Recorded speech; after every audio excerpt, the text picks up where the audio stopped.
BNP victim মনে করছে কিনা জানি না, তবে বাংলাদেশটা এই যে 1 বছর কেটে গেছে, 1 বছরে এই সরকারের ডেভেলপমেন্ট খুব উল্লেখ করবার মতো তেমন কোনো ডেভেলপমেন্ট নাই।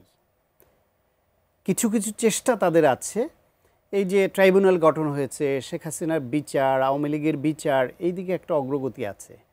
অর্থ সেক্টরে তাদের কিছু অগ্রগতি আছে, কিন্তু অর্থ সেক্টরের ব্যাংক খাতে অগ্রগতিটা আছে, কিন্তু বিনিয়োগ একদম নাই। দেশি বিদেশি কোনো বিনিয়োগ নাই।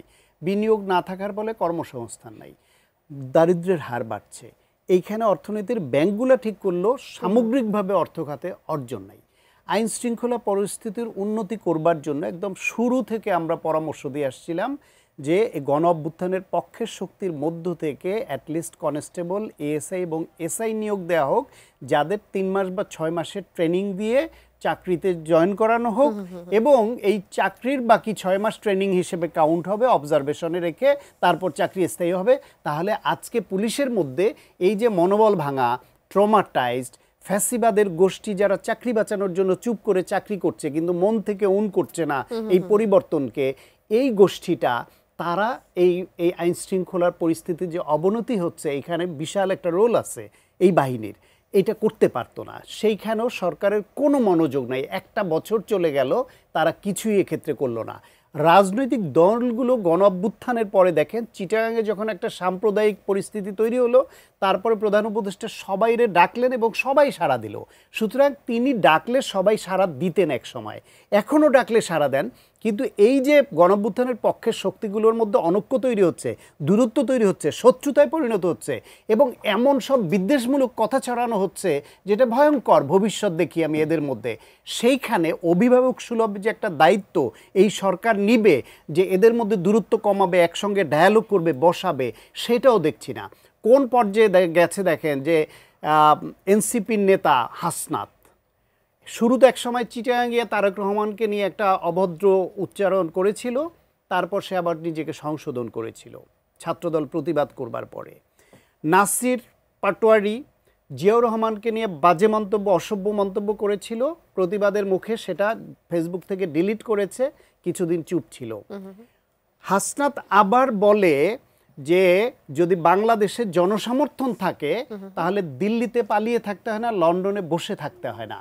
মানে শেখ হাসিনাকে আর তারেক রহমানকে হাসনাত এক পাল্লায় এনে ফেলে।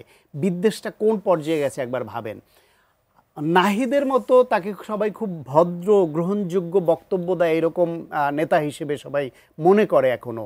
নাহিদ বলে যে শেখ হাসিনার 16 বছরের হত্যার দায় যদি শেখ হাসিনার হয়, তাহলে তারেক রহমান এই খুনের দায় আপনাকে কেন নিতে হবে না?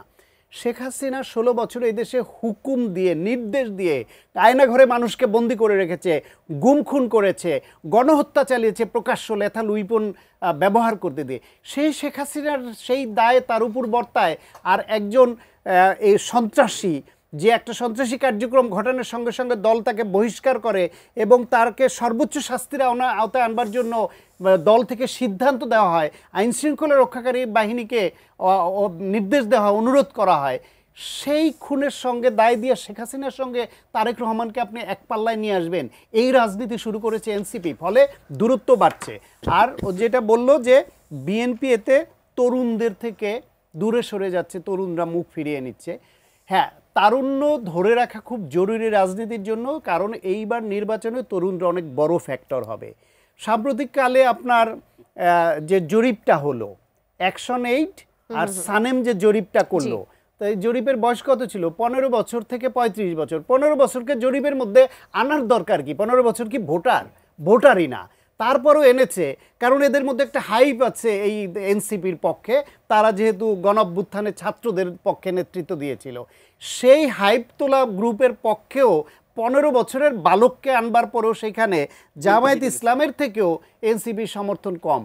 এটা তো ওদের জন্য ভাববার বিষয়, যে যেখানে বয়স্কদের মধ্যে জিয়াউর রহমানের মধ্যে ভক্তকুল অনেক, খালেদা জিয়ার প্রতি শ্রদ্ধাশীল ভক্তকুল অনেক, তারেক রহমানের কে অনুসরণ করে তার সংখ্যা অনেক, এদের তরুণদের দল তরুণদের ঝোঁক এদের প্রতি বেশি থাকবে, সেই তারা কোথায় 16% সমর্থন পায় 15 থেকে 35 বছরে, আর জামায়াত ইসলামে 21 পায়, জামায়াতের থেকেও 5% নিচে থাকে।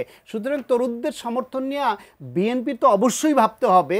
সেই পরামর্শ দিয়েছে বিএনপির জন্য ভালো, আমি ভালো পরামর্শ, বিএনপিকে এটা উপলব্ধি করতে বলবো। পাশাপাশি এনসিপি নিজেদের উপলব্ধি করতে হবে যে তরুণদের জন্য আমরা সংগ্রাম করছি, সেই তরুণরা আমাদের কেন চায় না, তাহলে অন্যদের মধ্যে কি অবস্থা?